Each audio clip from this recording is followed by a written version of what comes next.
Hey guys, it's Delano here, and let's take a quick look at running a .NET assembly on Mac OS X using the Mono framework. So the first thing that you'll need to do is to just hop over to the Mono project webpage, and that's going to be www.mono-project.com. And as you can see, I'm on the download page, and this framework is available for Mac OS X, Linux, and Windows. Okay, so let's go ahead and download it. Now while that downloads, I'll just quickly mention that I have a lot of respect for this framework because it was the first initiative to make .NET cross-platform and has been the inspiration and basis for other frameworks like .NET Core and Xamarin, which has brought .NET to both iOS and Android. Just click on the package and follow along with the installation wizard, and just note that this installation can take a few minutes.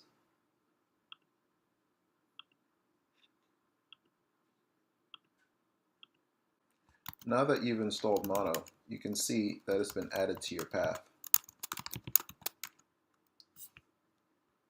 Here you can see the Mono commands at the end, and you can enter this as a normal command. So the app I've chosen to use for this demonstration is the KeePass Password Manager. Now what you want to do is download the latest portable version. That download should take just a few seconds. What I also want to point out, here on the download page, if you scroll down, and this is going to be typical for most applications developed on portable frameworks, are instructions for running under different environments. Here you can see instructions for running under different flavors of Linux and Mac OS X. You'll see that there are different packages for Mono under different platforms, and that it also comes more modular under different platforms. But you don't need to worry about that because those modules were actually included in the package of Mono that we installed earlier. I'm about to use a Mac feature that I know is not available by default, and I want you guys to be able to follow along, so I'll just show you how I set that up. Go here to System Preferences, and click on Keyboard and Shortcuts. Click on Services, scroll down to Files and Folders, and just check New Terminal at Folder. So now in the Downloads folder, where we downloaded the KeePass portable package earlier, I'm just going to unpack that by double-clicking on it, then dragging this folder down to my home folder. Now in the home folder, I'm going to click on this KeePass directory. I'm going to use that feature that we spoke about earlier. It's going to go to Finder, Services, and New Terminal at Folder. So here in the terminal, let's just list the files. And we can see the KeePass.exe Windows PE file, or portable executable file, with the execute bit set. But if we try to run that, see that it cannot execute.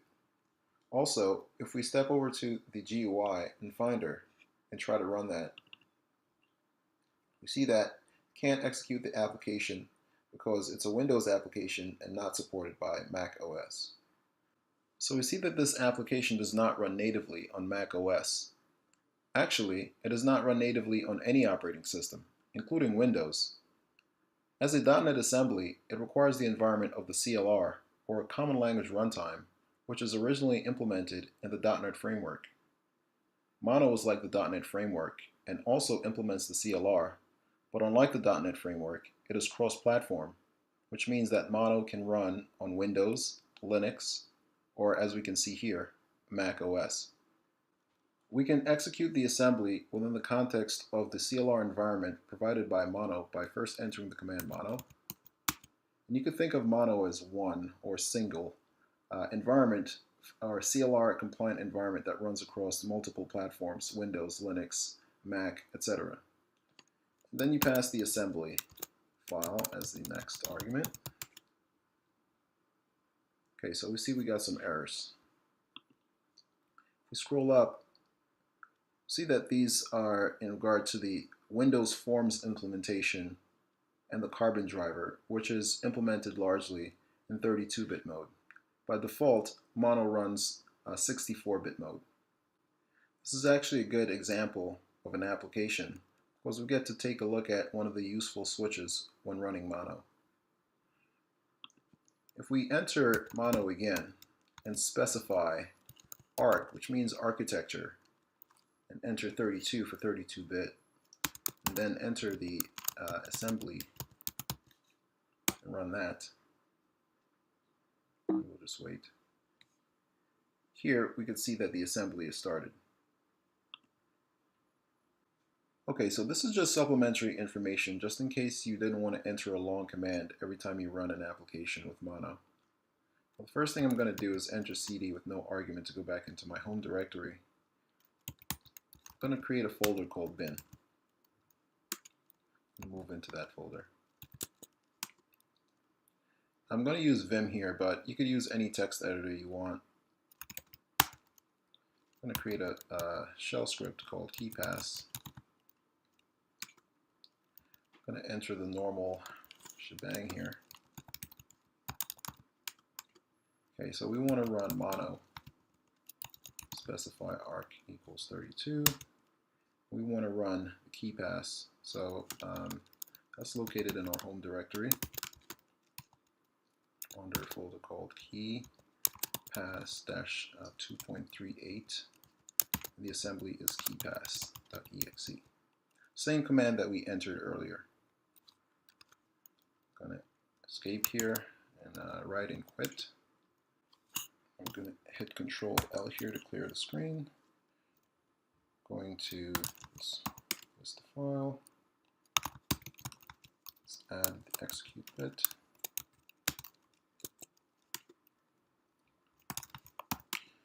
Okay, great. Now we could just run that, ensure that it works. Excellent. Okay, so let's just add this shell script to our path. Let's first take a look at what that is right now, just to make sure. We want to append to the end of this. So let's first move back to our home directory. And here, let's take a look first. Let's take a look first at the bash scripts. Now we see that there's a bash RC, but that runs whenever you run an interactive shell. So we actually want to put it in this one, bash profile. All right, so let's edit that login script. So I'm going to use Vim here. You could use, again, any text editor that you want. Edit bash profile. All right, so I'm going to enter here. I'm just going to put path. I'm going to just make it itself. And then I'm just going to append. All right, this is the folder that we just created, the bin folder that we just created in our home directory. I'm just going to exit here again, write and quit. Okay, let's clear the screen. Let's take a look at our path. As you can see, it hasn't changed, and the bin folder in our home directory is not appended to the end here. Okay, so let's, this is actually a good opportunity to show you the difference between the bash RC and the bash_profile files. If I enter another shell, entering bash, take a look at my path again, you can see that it still hasn't changed. That's because the bash RC, which just ran by the way, when I entered bash, runs anytime you have an interactive shell. However, the bash_profile only runs when you log in. That is, you log into the operating system or you actually log into a shell. I can do that by using the su command, entering timbuilt.